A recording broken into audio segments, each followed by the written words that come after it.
It's a real pleasure to be here today at Algonquin campus, and before I begin my brief remarks, I just want to begin by acknowledging that we are on the unceded territory of the Algonquin and Anishinaabe people. And I would also like to pay respect to elders past and present and acknowledge the strength and resilience of Indigenous people on this land. Thank you. Now, speaking of strength and resilience, we're here today to exchange ideas with and to hear from an extraordinary group of people, emerging adults. Today at the Mental Health Commission of Canada, we are launching a video series showcasing the wisdom, the experiences, and lessons learned from 21 young people, and it's in the context of their mental health needs.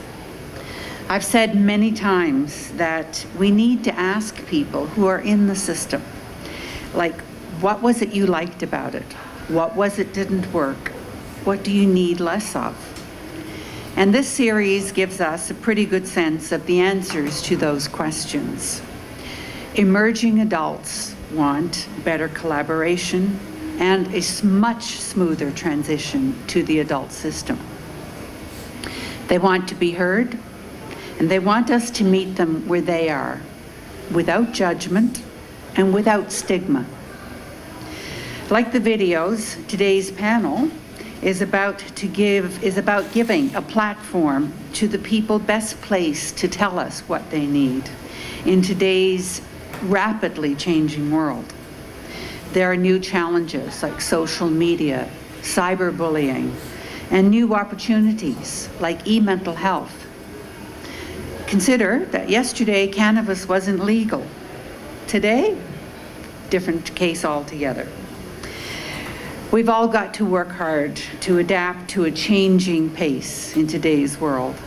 And perhaps no group is more so experienced in that than our emerging adults.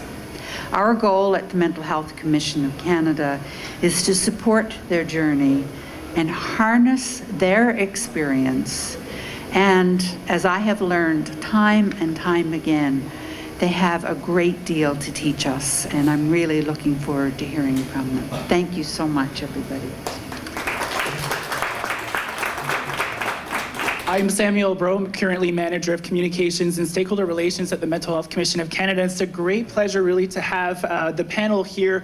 Before we kick off the discussion panel, we do want to move quickly to showcase one of our video testimonials. I believe Melinda will share her story, and then we'll move over to the discussion panel to have each of the panelists introduce themselves.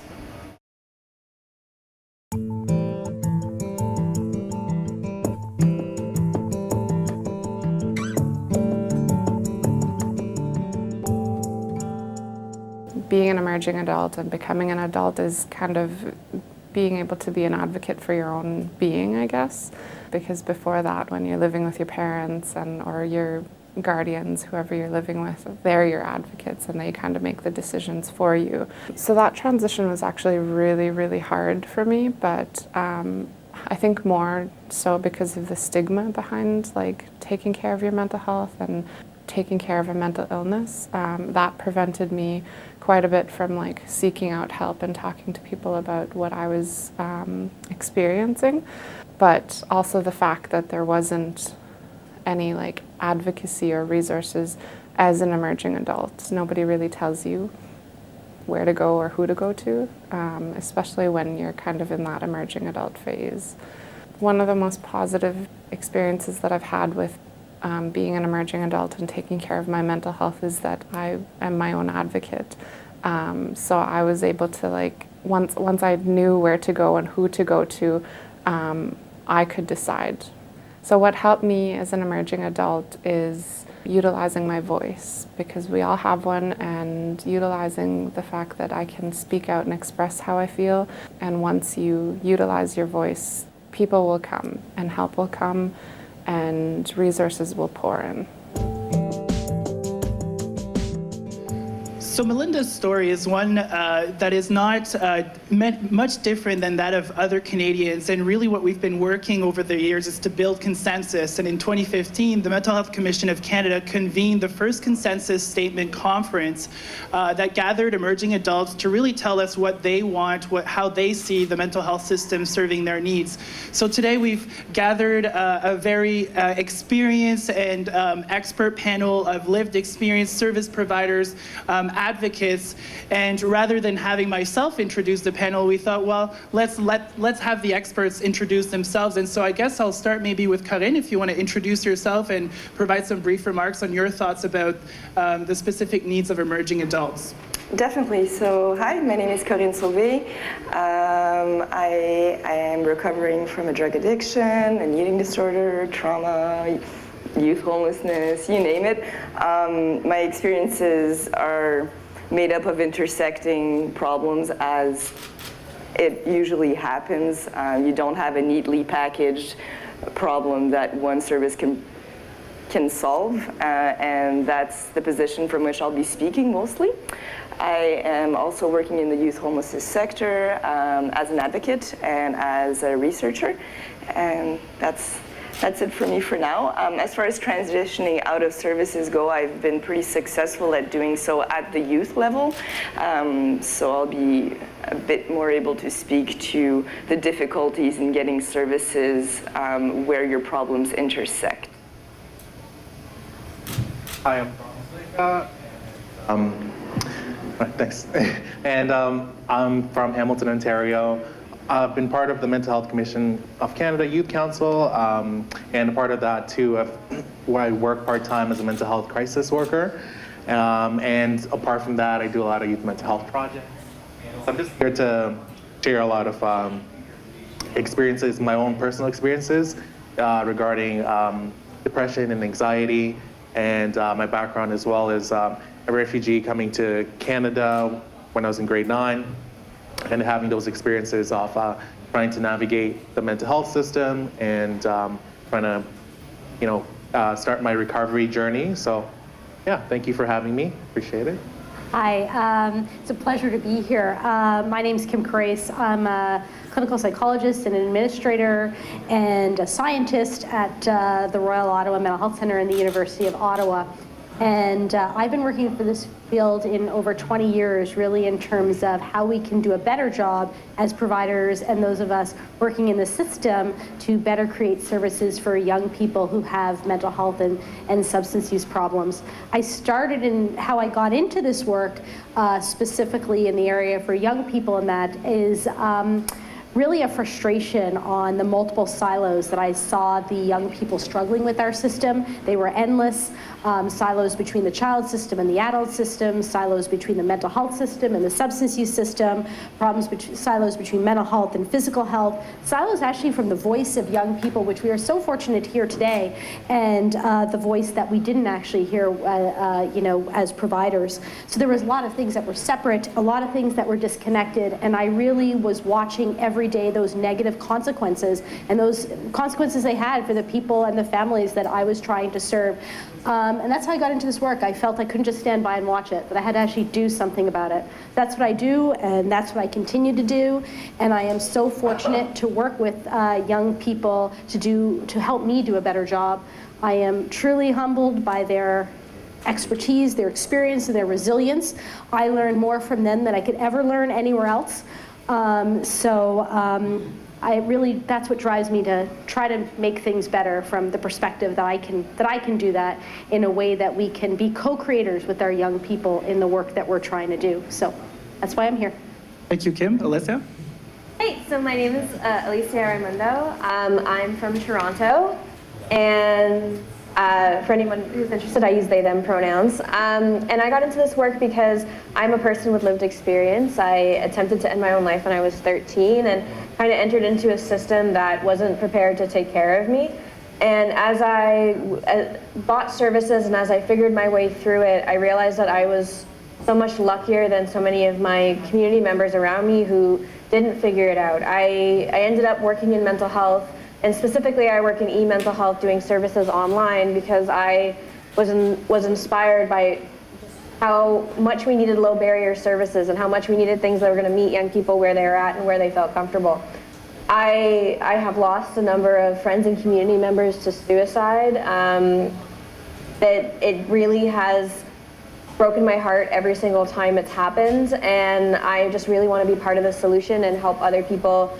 When someone's brave enough to ask for help, they should get it. Thank you for sharing, Alicia. Doug? My name is Doug Stringer. I'm manager of the Counseling Center and Spiritual Center here at Algonquin College. We are in the middle of a transitionally age, the emerging population, the emerging adult population, and struggling to meet the need. And so what we are in the middle of doing is switching our care model, or our service delivery model, from a traditional one, which would be a student comes, a client comes to talk with a counselor for 50 minutes. They come as the one with the need, and the counselor is the one who has the answers or the resources to meet that need, and if not in one session, then maybe multiple sessions. The problem with that is it's not going to meet the needs that are out there. It becomes a good resource, but only for a limited number of people because it's a limited resource. So we've been expanding to something that's been referred to as a step care model. Here at Algonquin, we're calling it the Pathways to Care model, that there are different pathways to good care for you, and trying to put you, the emerging adult, into the middle of that process, and the counselor then becomes a facilitator, a coach, to try to help you to find what's the path that's going to help you find the answer. Because as students come, they not only come with concerns, they also come with resources. They come with strengths, inner strengths that they have. Sometimes the counselor will be helping them to find those, helping them to realize what they are. They'll have other resources around them, a network. There are other things that will also help. Again, online things, e-resources, other resources that we have available either through our own websites, through other websites, other physical resources that are available here on campus. So that's transitioning into providing care a slightly different way, maybe a drastically different way. Thank you, Doug. So I'm conscious of time, and we'll want to get going with questions first, but I did want to check in with everyone to ensure that, one, we have people here live in the audience. We also have folks online via Instagram and the live stream. So for folks in the room, if this conversation in whatever way leaves you a bit unsettled and you feel like you need to talk with someone, we're many folks here from the Mental Health Commission of Canada that are trained in mental health first aid and suicide prevention programs like ASSIST. So please just let us know, check in with us. We're around, we're happy to chat more. And for those that are online, if you do need help, please make sure that you are able to have a friend nearby, or maybe reach out to your nearest distress center, but essentially just making sure that you're well surrounded to make sure that this conversation is safe for everyone. And so we're talking about emerging adults. Sometimes we talk about young people, youth. We've talked about the adult system. I'm curious to see how we define, what is an emerging adult? What does it look like? What do they eat? So I guess maybe cut in to start things off. Do you want to help us understand a little bit more? What does that term emerging adult refer to? Yeah, definitely. So that shift in language is more than just words. I think it speaks to a problem that we see in service delivery. When we speak about youth, usually agencies will have services provided to young people until a certain age. And that category of youth that the service creates begins to expel folks out of the system once they've aged out. You can see that in different sectors. I work in the youth homelessness sector, and that's an issue. If you can only be housed until a certain age, and then after, the transition may not be very smooth, and here you are back into homelessness, but as an adult. It's also aging out of care for CAS young people. Now, the concept of emerging adult tries to recognize that it is not, you haven't arrived into adulthood at any point that should be specific and determined by an age. It's a transitional phase, and you can sometimes be autonomous and sometimes need help again. So I think what you're going for when you talk about emerging adulthood instead of youth is a more flexible system that's ready to meet the young people where they are and to not cut them out or expel them from your service or your system once they don't have a certain number of years of experience. Personally, that was very helpful for me. Before emerging adulthood was a thing, I had a counselor, great counselor at Maison Fraternité, that helped me with my substance issues as well as other intersecting issues, although that was not her specialty. She kind of got the point that it was a holistic approach that was necessary for me, and she also got the point that although I had, aged out, she would keep me in her service. She would go against what she was supposed to do, above and beyond, to help me stabilize. And that was like 4 years after I had aged out. I had never transitioned to adult services because I had a very flexible individual willing to flex their mandate to help me. And I can't emphasize the importance of that, because I got to keep the relationship I had built with this one human that I really like and trust, instead of being shipped to another professional and then have to retell my story all over again. You raised some thank you for expanding. You raised some interesting concepts around aging out, the idea of relationships as well. And, it's hard to imagine that a relationship from one day to the next would just stop because you've turned 18, but that's how the system, quite frankly, deals with people in the system, if you will. So I'm curious to hear from you, Dawn, in terms of why is it important for the system to plan services based really on the need and not necessarily focus on the age and aging out, as Corinne mentioned? Yeah, so mental health services should focus on planning their services based on need and not age, because we now know better, or to use better mental health lingo, because of evidence-based knowledge. But really, it's the youth that have been speaking out about their experiences, about how the system has let them fall through the cracks, but really they're not cracks, and they're really massive gaps in services, and we need to stop using Band-Aid solutions for really massive gaps in services. And I'll talk more in one of my videos that is in this series. I actually talk about co-creation and how, where I'm from in Hamilton, we actually co-created a transitional age youth mental health service that integrates all different types of services, like a psychologist, a nurse practitioner, a mental health navigator, peer support, a local GP, especially for youth that are homeless, and as well Alternatives for Youth, which is a substance use program that's all housed in the same place, so that youth aren't having to struggle every day to try to get around the city, trying to basically survive. And this is something that I personally went through when I came to Canada in grade 9. Going through a lot of trauma from back in Zimbabwe, where I experienced a lot of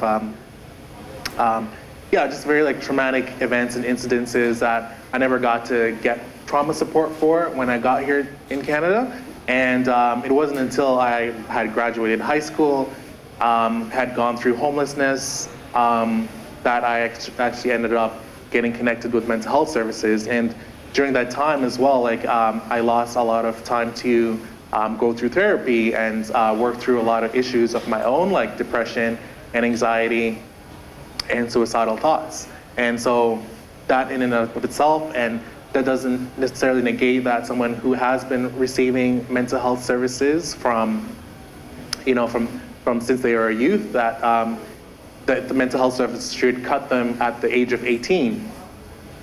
Just about 2 weeks ago, as I was saying that I work part-time as a mental health crisis worker, there was a youth, they identify as they, them, and it was basically their 18th birthday.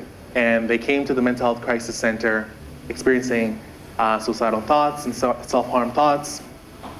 And the hospital that they used to go to wouldn't support them that night because they were going to turn 18 in a couple hours. And without something that would support them, they really would have been very, very abandoned without that support. So that's why it's really important. And I can just like also put that back in terms of age. Like who here knows exactly which year they will turn and then they will become retired? Does anyone know when they'll become retired? Exactly what age? Getting further away from us every year, I think. Exactly. Freedom 55 doesn't really exist, I think, anymore. And that's the thing, is that like it's age range. It's more of you know, it looks different for everybody, right? 55 can look like 65 for someone else, right? And So looking at how it's defined by the person themselves rather than the number being imposed on them.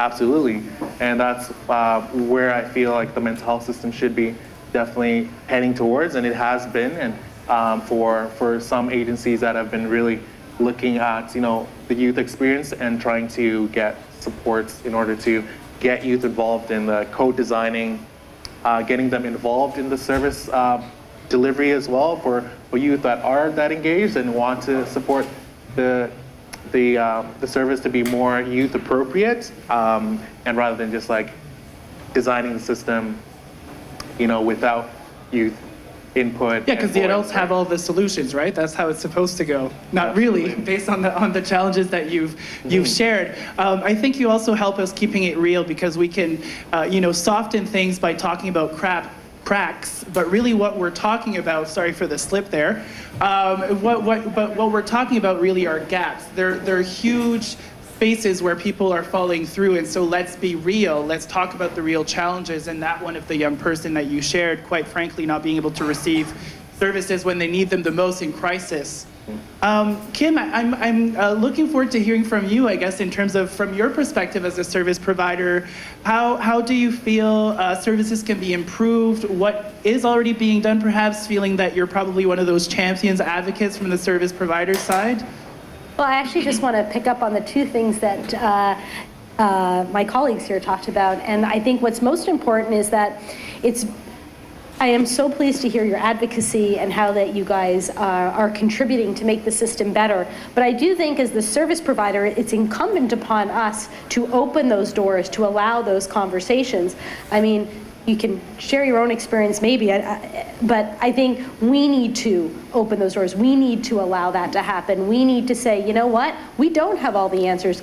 I think if we did, things may look different, right? So we don't have all the answers, and we need services not created for our EAs, but with our EAs and by our emerging adults and by our young people, and how we do that together. And I think we have to take the responsibility to ensure that our services are client-centered and that they serve people not just in the way we think they should be, where we're fitting, and I see this all the time, fitting our young people into boxes, but thinking outside that box. And I really think together, if we allow those to happen and we take it upon ourselves to make it a responsibility, we can make such a better system. I mean, you see that in the services that we create, that we don't do them alone in the services I am, but we do along with the experts on how to do it. It makes no sense. And I think it's sort of really getting that motto of, if it's about us, then not without us. And that's adopted from other types of work that I'm part of, but I think it really fits here. And it's funny, I don't see those just as cracks either. I see those as gaps, and I don't think we need Band-Aids. And we need more than bridges. Mm-hmm. And how do we help bridge those gaps? And you make a very good point about, is it reasonable to expect someone who's looking for help and who's in a service to go to 7 different services for their 7 different problems?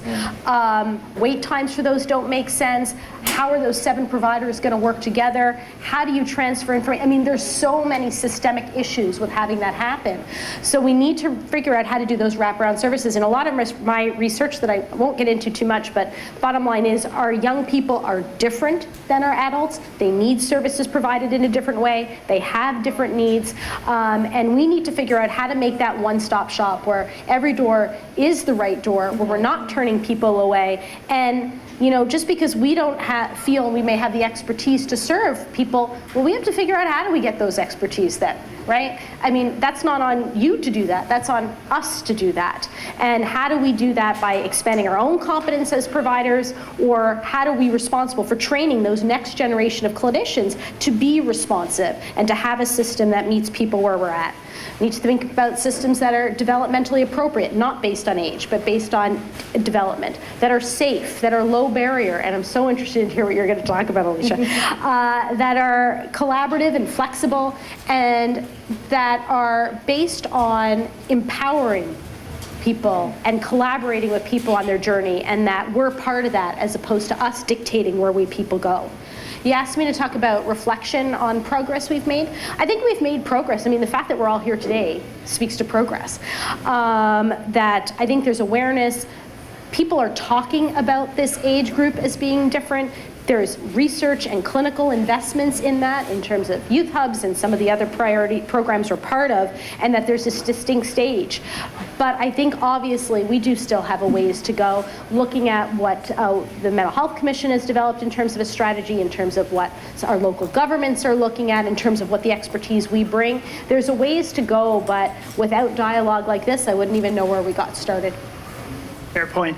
And as a reminder, Corinne, Dawn, and Alicia's stories are indeed part of the wider video series that will be launched effectively just after the end of this panel session. So if you want to learn more about their experience, please do access their stories as well. Also a reminder for those that are following us on Instagram, you can submit some questions. They're feeding them through on my phone here, and we'll be asking them to the panel. Alicia, eager to hear your thoughts, because lots has been talked about, and I want to get your thoughts in terms of, how is this going so far, but what have you seen from your perspective? For me, so when I was in crisis, and I was kind of similar to the young person that Dawn was supporting, I found myself in a hospital situation, and I'm from a family that's not really supportive of mental health services. And so when I left that hospital situation, I was stabilized, but they didn't really account for the need for low barrier services, things I could do by myself. They gave me a lot of pamphlets for things that were far enough away that I would have had to get my parents' buy-in to drive me there. My town is small and doesn't have really good transit. And so what that meant is I just didn't go. And it would be from the point I was 13 to the point in which I was 21 before I was able to access a mental health service. And that whole time I was just holding on by the tips of my fingers. Like I wasn't living an amazing life. I wasn't thriving. I was just holding on. I was just surviving. And a lot of what even allowed me to survive was communities online, internet communities that would support me where I was at. I've never been a young person who picks up a phone and is really jagged about calling people. So the calling lines didn't even really support me in that way. But being able to message people in the early days of social media, being able to hang out on the kids' help phone forums, being able to use where I felt comfortable, which was typing and texting to get support, is the reason why I'm here today. And it's the reason why now, as a professional, as somebody who's working in the mental health field, I have founded things like Beanbag Chat, and that I'm excited for what places like the Youth Wellness Hubs or Foundry are going to do in the e-mental health space, because I think we need something for our young adults who can just download an app or text a number and somebody is right there. And we know from me being a peer supporter on Beanbag Chat at Stella's place that our young people, sometimes it's that stereotypical young person when you think about who you think about uses the internet. It's people who have a hard time and are having a hard time getting out of bed and all that stuff. But also Beanbag Chat serves people who are incredibly busy. They're young people who are your Starbucks baristas or your security at the airport or all these other things, and that they're also taking care of a family back home. They just moved to Canada and they have so many other things they're doing, and our services in person just don't have the hours, or could never even get to reaching that person because their life is so busy. But they can, in the downtime of their job, message somebody and get that support that they need. And I will also say that I will never look at a Starbucks barista ignoring my order the same way again. And for me, the lowest possible barrier is something that you can download on your phone, that you can access through a link on a library computer, that you can do all of that stuff so that the person is in control. And I'm really excited to be able to support people. so many times I wasted so much of my life just barely holding on, and I really want to create those opportunities for anyone, like I said before, anyone who's brave enough to show up for help should get it and should get the help that works for them. And that we really should let go of some of these ideas that we can only help young people with one diagnosis, with one thing, because really what the young people, in my experience, what I was looking for someone to tell me it was going to be okay. And that even if they didn't have the most experience helping people with binge eating disorder or helping people with autism or helping people with whatever else, I have not looked at my file in a long time, whatever else I have, that I just really needed that validation and to be told I was strong and brave and that I was worthy of continuing to live. And anybody can do that for someone, and I wish more people would. Thank you so much for sharing, Alicia. And you've raised so many key points there. And you're right, you are worthy, and so grateful that you're here with us today and sharing that experience. I think some of the key things that you've hit on really is the idea of person-centered care, the idea that we should be looking at how to meet the needs of people. And perhaps that 50-minute counseling session, the traditional idea of what therapy looks like, does not work anymore. And thank goodness for all of those different solutions that you were able to find. In chatting with Doug earlier, we were talking about the idea that we need to be looking at peer-led models, the idea that youth, young people, adults even, can probably support each other to navigate through some of these life challenges that don't necessarily need to be labeled as, suffering from or living with. Curious to hear your thoughts, Doug, in terms of building on the STEP care model, but what else can post-secondary institutions do to support student wellness? It's a really good question because, of course, we are also by nature transitory. Mm-hmm. We have a built-in cycle. People come and people go, and so there's that question of how do we respond well while they are here. Peer-led models are some of the things that we can do. Training up young people to help young people, being able to equip them to be just what you just said. Just a pair of ears. An encouraging, affirming voice to say you are worth something, and you are welcome here, and you are valuable here. We had a comment earlier on about community, and one of the things that I think a post-secondary institution can do is help create a sense of community, and that's part of where we are now is the hub, which is something that helps to create community, a place where people can gather, can sit and work together and collaborate. I think speaking of collaborating with the community resources or the resources that are outside of the post-secondary institution, and just very interested in what's going on at the Royal and how, again, going back to the point that we are transitory, is they do leave us, and that is built in, and that's a part of our reality, but the problems may continue. So while they're here, can we also be referring and networking and communicating and collaborating with those outside and working together, as opposed to, oh good, you're looking after them, we'll let you do it. Let's figure out, because we do have limited time, limited expertise, but being able to collaborate. Within the college, peer-led is again such a good model, and as well as many other resources within the college, but also outside of the college. Did I answer your question? No, that answers the question. I think you introduced another theme or build on other themes that were mentioned so far, was the idea of a shared responsibility, not only it belonging to post-secondary institutions, but recognizing that it's a space, and so working with all the different partners, the community, student advocates themselves, as we can see here, each has been so actively involved in their own respective communities. So Alyssa, you started really framing it as the idea that it needs to be client-centered. It needs to be centered on the person's needs. I'm curious to hear from other panelists in terms of how do you see, client-centered services being offered? What does that mean for you? I'll jump in and talk about funding.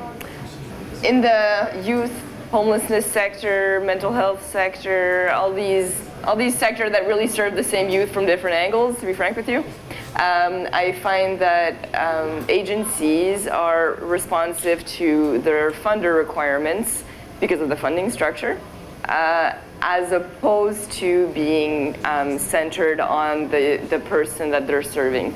This is understandable, yes, because you need to report back and you need to get more funding, but it creates something that's not responsive to the young person's need. You're fitting them into the box that your funder is creating for you, and B, it's also creating silos.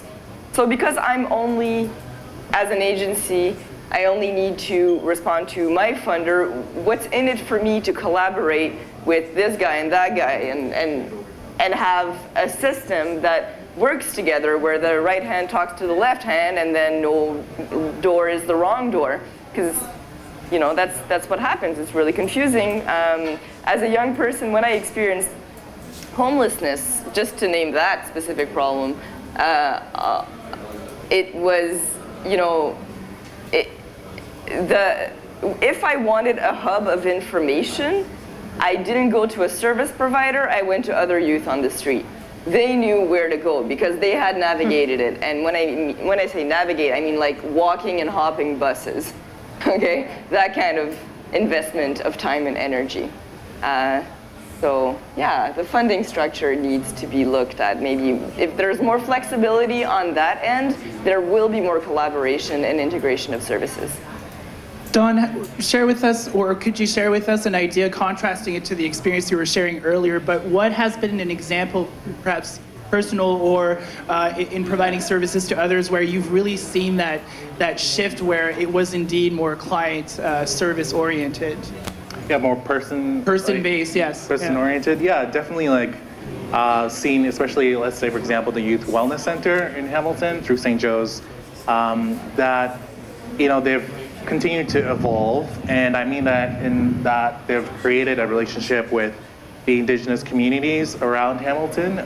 So when youth come and they need culturally appropriate service, or they need to have someone that reflects where they're coming from and can kind of relate to their needs, that those services and those people are there and they have those connections. And I think that's really important as well, is that really having youth, needs and also their background really oriented to what type of service that they're receiving. Especially, there's a lot of communities that are experiencing, and individuals that have experienced a lot of racism and trauma based on that, and sometimes those are things that are not being talked about, and so really getting support or being connected to those supports makes a big difference, and having agencies take a very big step to try to get this journey going, because a lot of organizations think that cultural competency is a destination, but it's not. It's really a journey, and you keep learning, and that's why it's more important to form a relationship with communities and continue building from there onwards. So I feel that's why that's most important. And I also feel like a really common theme around person-oriented care is to dismantle rigid systems of despair and really build communities of care where it's more open-ended and people are sharing from diverse backgrounds and diverse needs as well, and being really inclusive that way. Yeah, I agree with you. Thank you. I agree that the concept of person-oriented care, recovery-oriented care, which is the idea that a person can lead a meaningful life despite ongoing symptoms, but it's a matter about how the care is being provided and that partnership in the journey that you talk about. Kim, you mentioned earlier the idea that service providers need to open that door. How do they do that? I recognize what you're saying in terms of funding and barriers and et cetera. But as providers, we work within systems where we can advocate, right? And I feel that, and you guys all work in systems now, and you can see that too. And how to open that door, lots of ways. One, we do determine in some ways how our services are provided, right? And in how we're responding to those needs. So if we are noticing that the way we're providing our services aren't meeting the needs those presenting to us, well then, how does that not fall to us to advocate, to say, hey, this is what's coming to my door. This may be what I'm supposed to be doing. This is what I'm seeing.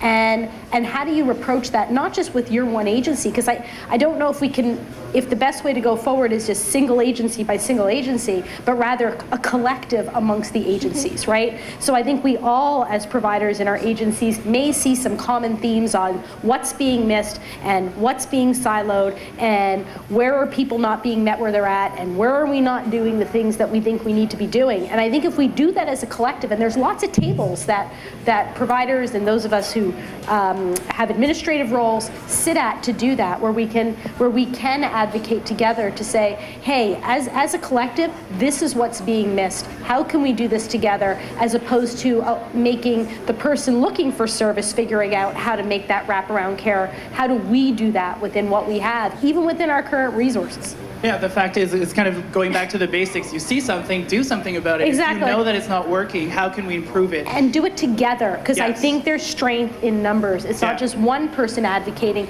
It becomes then a priority of the system when you do that. Yeah, and there's strength in the collective, not to use that cliche, but I think it really Yeah. applies here.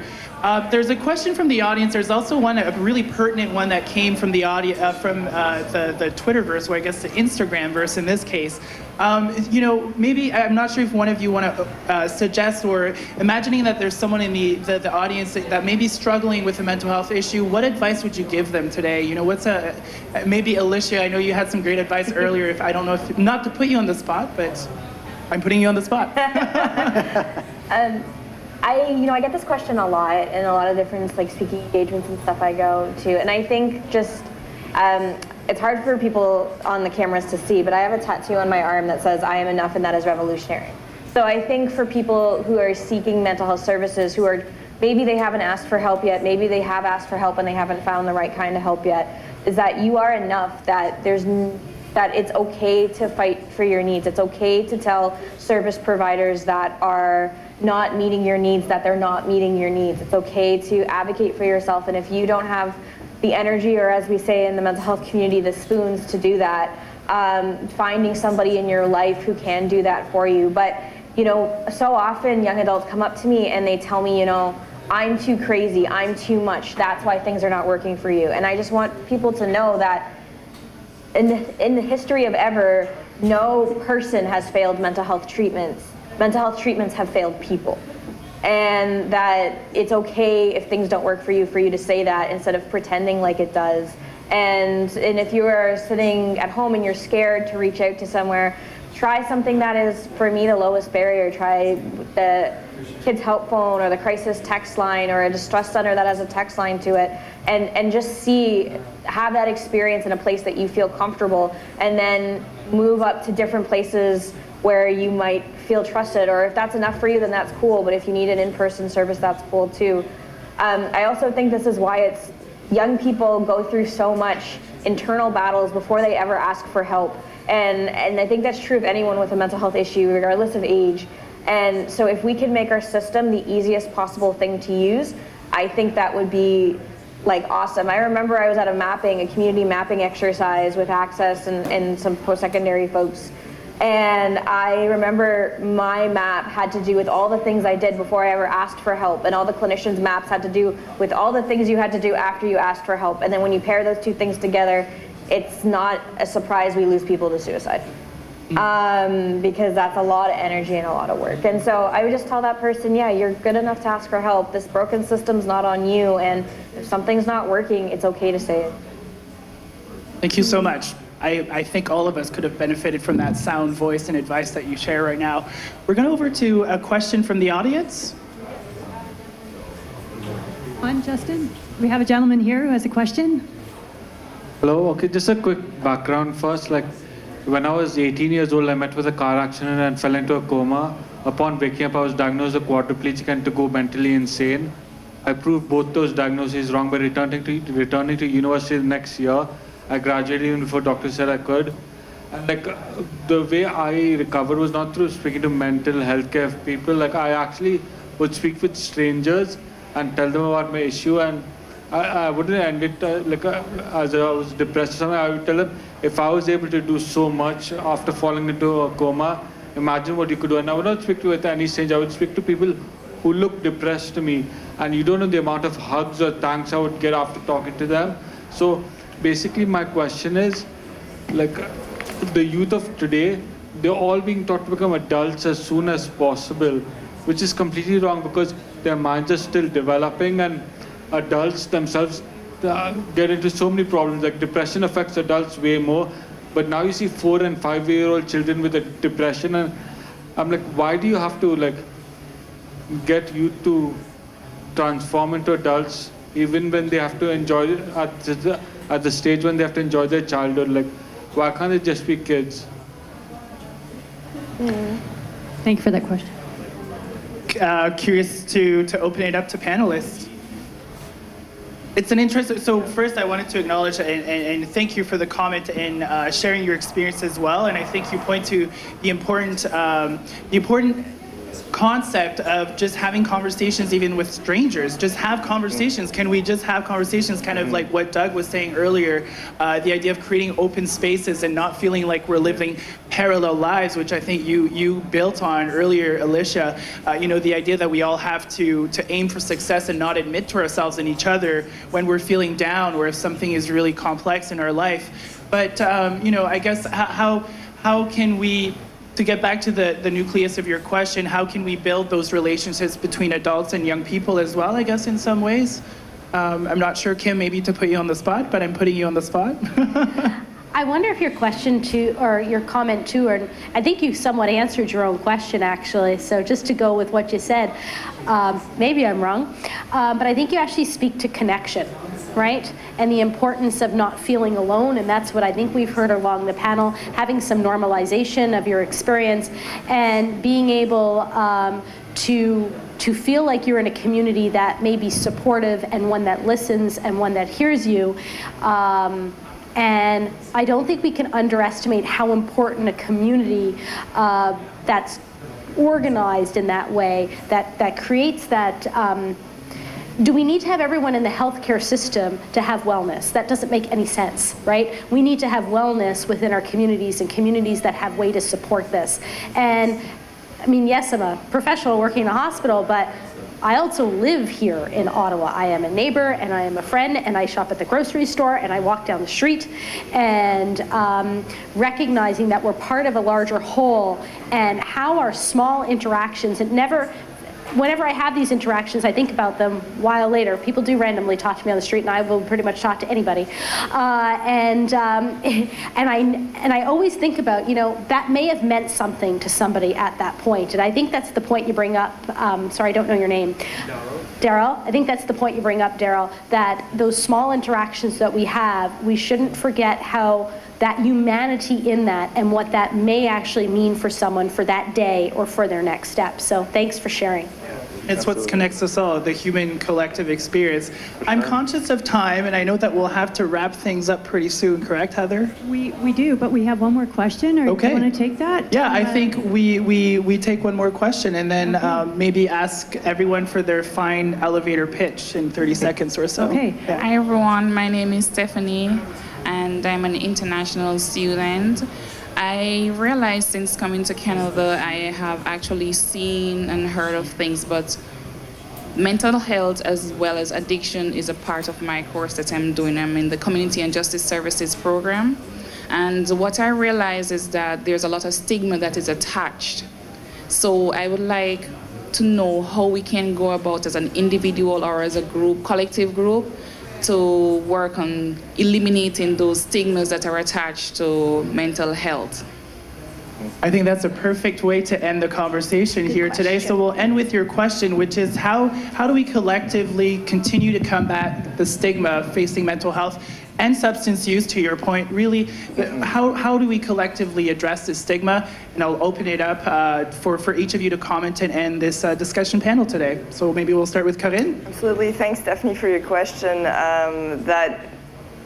My personal answer is be brave enough to talk about your own experiences if you are recovering. Normalize recovery, normalize talking about mental health and addiction issues. especially in this era of fentanyl being in everything. I just lost a friend 2 weeks ago to an accidental overdose after having relapsed for less than 2 weeks. He was 27, a great member of our community, will be very missed. So I think that's where to start, you know. That friend of mine, Daniel, didn't dare to tell us he had relapsed. We didn't see it, and he was found dead in his apartment. So, more talk. Yeah, I definitely think along with that, for sure, that link between mental health and addiction needs to be more strengthened. And a lot of people still have more stigma towards substance use. Mental health is a lot of more awareness nowadays, and I feel like there's now a more kind of like more thought in like connecting the two, because a lot of, especially youth, for example, have shared that they use substances as a way of coping with a lot of the trauma or a lot of their depression and things like mental health issues that they're facing. And that sometimes substance use can be self-harm, or it can be like trying to end their life in some situations. And so those links need to be very, very more connected, and so that people don't feel like, oh, like, you know, it's so hard to talk about this, and it's, you know, I'm gonna get shamed around this, and there's no actual support because people still view substance use in a negative light. And instead of really empowering people to speak up and have their voices heard. And so I think that's really important, especially a lot of youth are being like seen as not being able to comprehend or be included in, especially in the discussions of mental health and substance use. So I think a lot of youth can be included in these in projects, in just having more awareness around like substance use, and especially around safety of like substance use. I think a lot of youth are sharing that like there isn't much material out there that's age appropriate, or there isn't much awareness in their schools and their communities about this. So concepts of awareness, empowerment, let's empower each other to talk about it and feel comfortable to disclose. Kim? Yeah. To pick up on a few things that you guys had said, my particular work is on bridging the gap between mental health and substance use disorder, so I could actually talk a really long time. So I'm trying to get this done in 25 seconds. I'm going to go 15, even Oh my bolder. goodness. So I think from a provider perspective, when we don't treat both substance use and mental health together, we know things happen. One, people actually don't get the best care possible. People actually most likely end up getting care for neither condition. When we actually look at people who have substance use and mental health problems, under 10%, I think it's maybe 6% actually, end up getting care for both. So that just tells you the enormity of this problem. And I wonder if by failing to treat both conditions simultaneously, we contribute to stigma. And that's kind of because a bigger we're the mental health piece of stigma, right? structural stigma, really. So it's in the yes. structures, not just between us as humans, but in the structures that we deal with. So I think that's one thing we can do. Look at our structure, because what are we doing with how we deliver service that actually inadvertently, because I don't think it's purposeful, inadvertently furthers the stigma that we're actually trying to break down. Alicia? I think for me, one of the things that would really help break down the stigma is encouraging the mental health community in a lot of different, the mental health conversation in a lot of different communities. I think just having the cultural leaders in those communities talk about mental health, and even for people who don't have lived experience, we all have bad days. And I think sometimes, especially in the era of social media, we only share the fun stuff, the funny stuff, the happy stuff, and we don't talk about when we're feeling stressed or when we're feeling sad. And so I'd really encourage people, especially people who are cultural community leaders, to take that on, to be vulnerable and talk about those things. I know it's hard. I would also say I'm Portuguese, and the Portuguese government legalized the use of any drug, and so you can focus on helping people get treatment and not have them worried about running away from the police and worried about being arrested, and focus on getting help. And I think that's kind of the structural change that maybe I would really encourage people to look into, is because, you know, a lot of it's a lot of people are scared and they're hiding, and even in the organization I work in now, that happens all the time. So it's allowing people to be okay and open and vulnerable to get the help that they need. Yep. And just include, and especially I think one of the structural things that happens is figuring out collective impact, figuring out how our community, who's going to be responsible of causing people to collaborate, who's going to create that space to do it, so that we are not creating arbitrary boundaries that mean that young people have to go to 7 services or in my case, have a combination of diagnoses that rule you out from so many services. Yeah, because how many doors can you go through, and how many programs can exclude you if you don't meet these specific criteria? And going back to Kim's point, again, conscious of time, we could discuss for hours, and we're so fortunate to have really these folks here that are modeling how to do this well and talk about it so well. Doug, final comments? How do we do this maybe on Algonquin campus? Well, I guess I'd like to refer more to the emotional side of things. We've talked about structural side of things, and the word that comes to mind is the word shame, a barrier that prevents people from talking. Why did this gentleman not want to share his relapse? There must be, I'm supposing there must be some shame involved.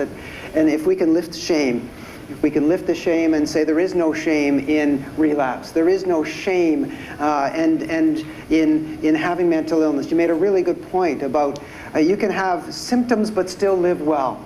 And there's no shame in having symptoms. If we can lift that shame, it's going to open up, it's going to remove barriers and help open up the conversation.